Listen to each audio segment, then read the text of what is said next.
I just learned some jazz today. It's true. He just learned some jazz today. And you gon' learn some jazz today. Yes, you gon' learn. You gon' learn, you gon' learn. It was just past 1, 2, 3 man with a 4, 5 step to the door like oh my gosh. Just throw that cash in a backpack, run around the back and pull up the track. Cause yo, couldn't believe them stories conceived for no reason. Please just go and leave them fake is in season. But nah pre them, cause nowadays you couldn't find me on the BBC, CTV, NBC them 반갑습니다. 최목사의 영감서재에 오신 것을 환영합니다. 저는 서재직이 최병학 목사입니다.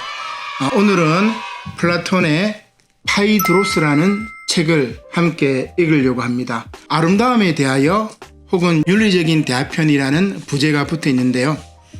특별히 이제 에로스에 대해서 많은 이야기를 하게 됩니다. 이 책은 플라톤의 우주론, 그리고 이데아론, 영혼론, 그리고 상기론, 그리고 에로스론, 광기와 신적인 영감, 수사학은 물론이고 문자에 대한 비판, 그래서 플라톤 철학의 모든 것들이 다 들어있는 그런 책이라고 할 수가 있습니다. 그래서 니체하고 논쟁을 했던 고전 문헌학 학자가 있습니다. 빌라모비치 멜렌도르프라는 고전학자가 있는데 그 사람이 이제 이 파이드로스라는 책을 가지고 뭐라고 이야기하냐면 플라톤 철학의 모든 것이 다 들어있는 책이다, 이런 이야기를 합니다. 그만큼 이제 중요한 책이지요.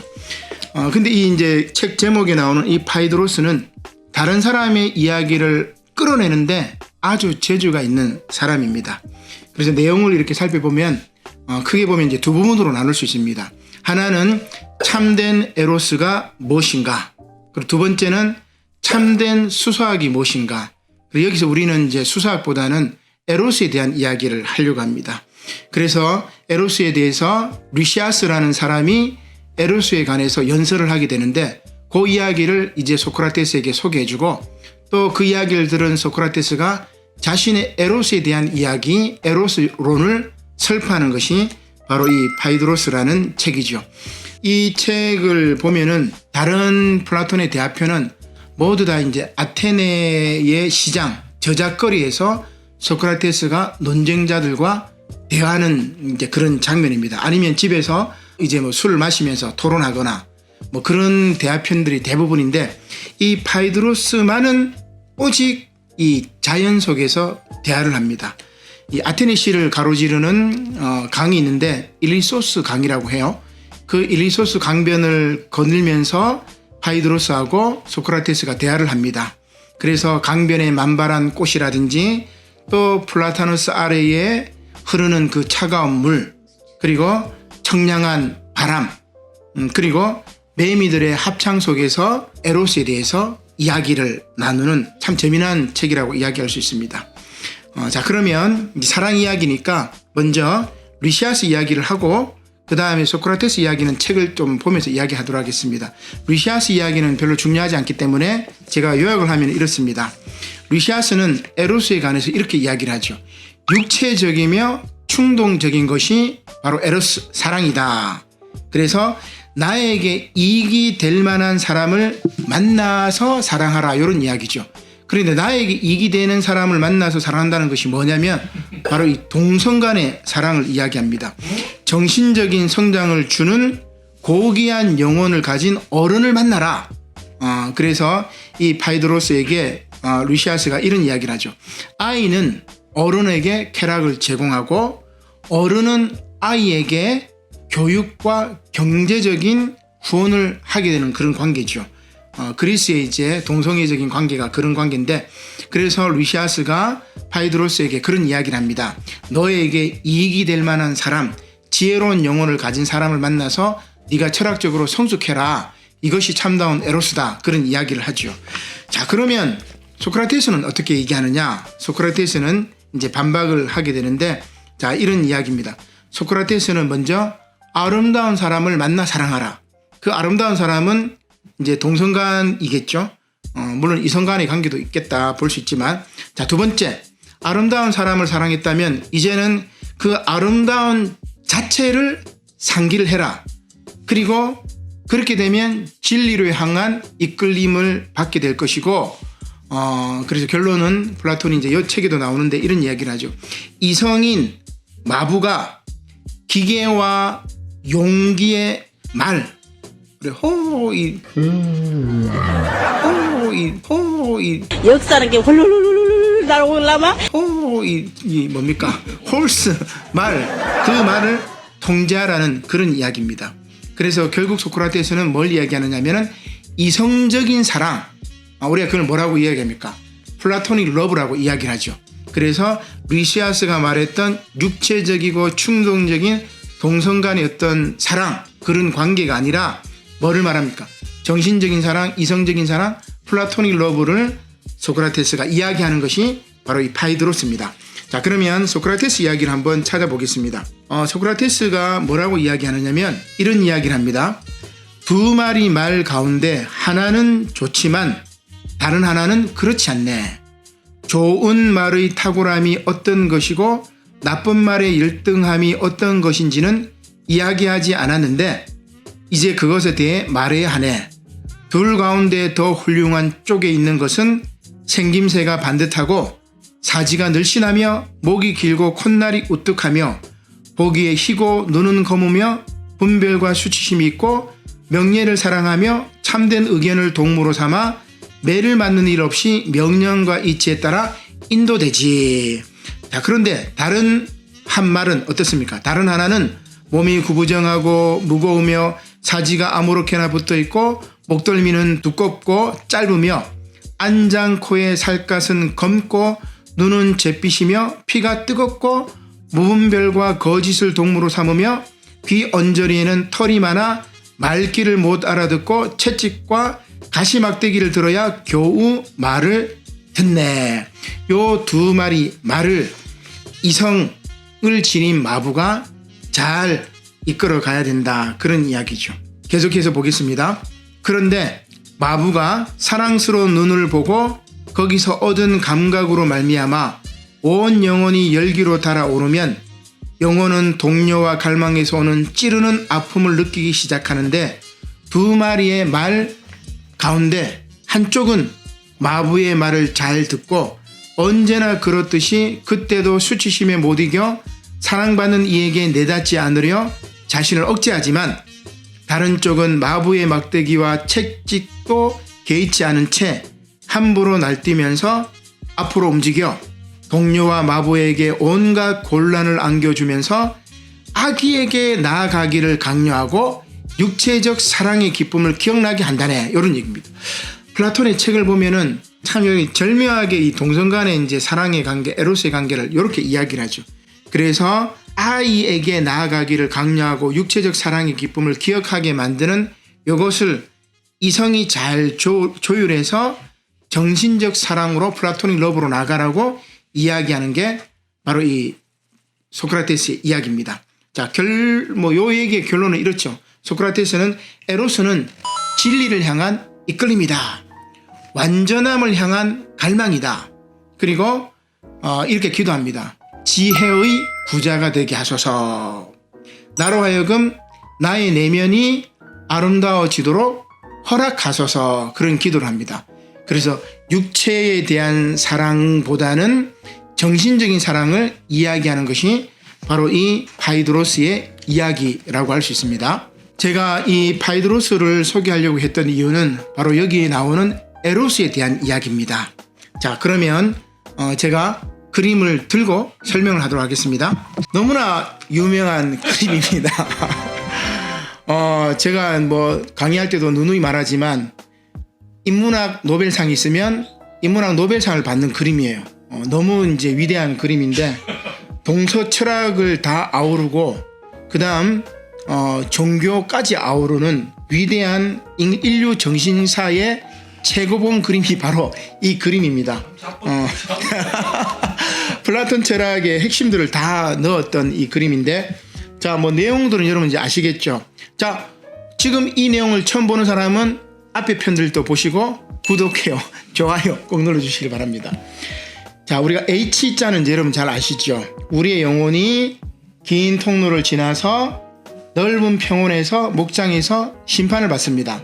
필로소피, 철학적인 삶, 지혜로운 삶을 살았던 사람은 저기 엘리시온 본향으로 가고, 그리고 도덕적인 삶 그리고 철학적인 삶을 살지 못했던 사람들은 스틱스 강을 지나서 타르타로스, 영원한 지옥 형벌을 받는다고 이야기를 했죠.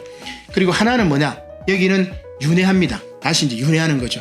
그렇게 윤회하면서 우리가 영혼의 훈련을 하고 영혼의 여행을 하고 그리고 도덕적인 삶을 습관화하고 철학적인 삶을 사는 거겠죠.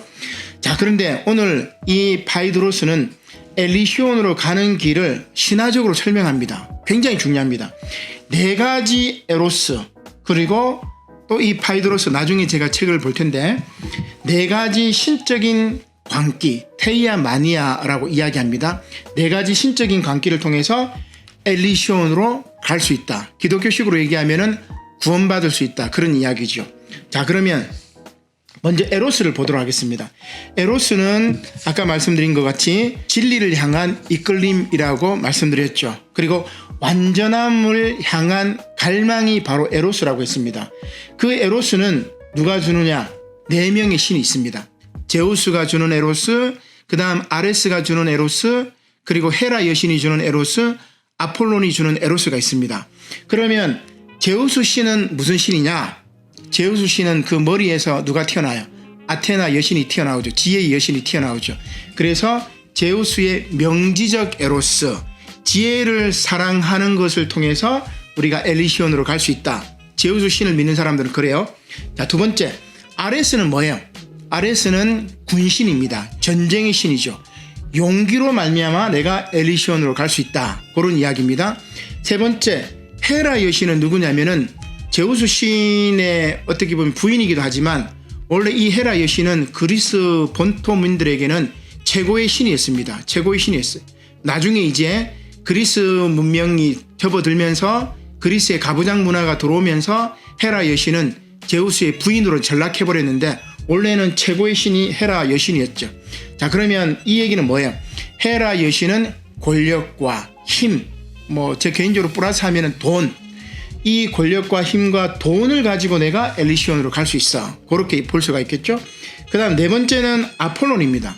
아폴론은 어떤 신이냐면은 바로 봉헌적 에로스, 즉 종교적인 헌신을 통해서 내가 구원받을 수 있다. 그런 이야기죠.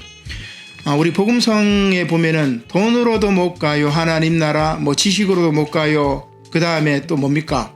거듭나면 가는 나라. 그 이전에 돈으로도 못 가고 힘으로도 못 가고 지식으로도 못 가고 잘생겨도 그렇죠.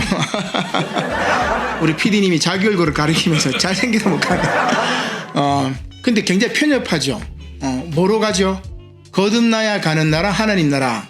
그런데 그리스 사람들은 우리 기독교인들처럼 아주 편협하잖아요.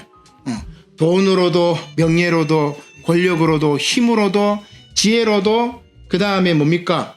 열심히 봉사하는 걸로도 갈 수 있고, 아주 그리스 사람들은 여러 다신교를 믿었기 때문에 그런 것 같아요. 아주 이렇게 넓은 마음을 가지고 있는 거죠.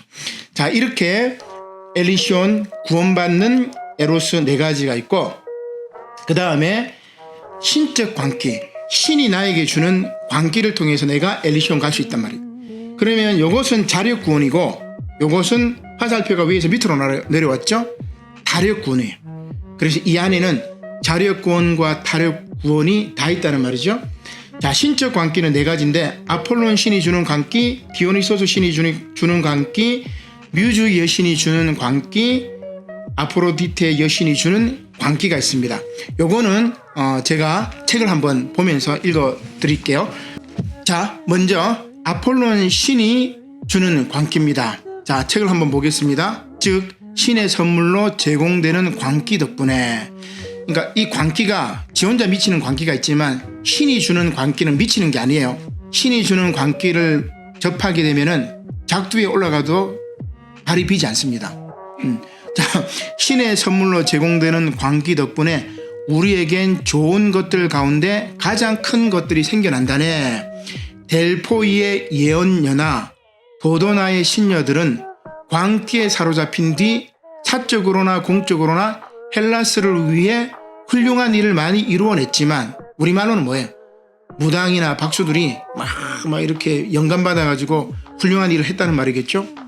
계속 봅니다. 분별이 있는 상태에서 한 일은 보잘것없거나 아니면 아무것도 없다네. 즉 아폴론 신이 주는 광기는 뭐냐면 예언적 광기예요. 이 예언적 광기를 통해 가지고 예언을 하게 될 때는 정말 유명한 훌륭한 일을 하게 되지만, 그러나 그 광기가 없을 때는 아무것도 없다, 요 얘기입니다.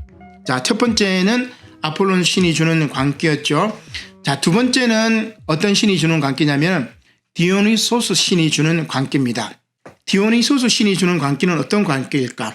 둘째로, 무언과 과거의 죄가 때문에 어떤 가계에 내린 질병과 고난이 비할 수 없이 크다면 공경에 처한 사람들에게 광기가 생겨나 예언을 내려주고, 요거는 이제 아폴론에 대한 이야기죠. 신들에게 기도와 제사를 바치도록 이끌어 출로를 찾아주었지. 그 결과 그런 광기는 정화의식이나 비의 예식을 만난 뒤 고통받는 사람을 당면한 시기뿐만 아니라 다가올 시간에도 안전하게 지켜주었다네.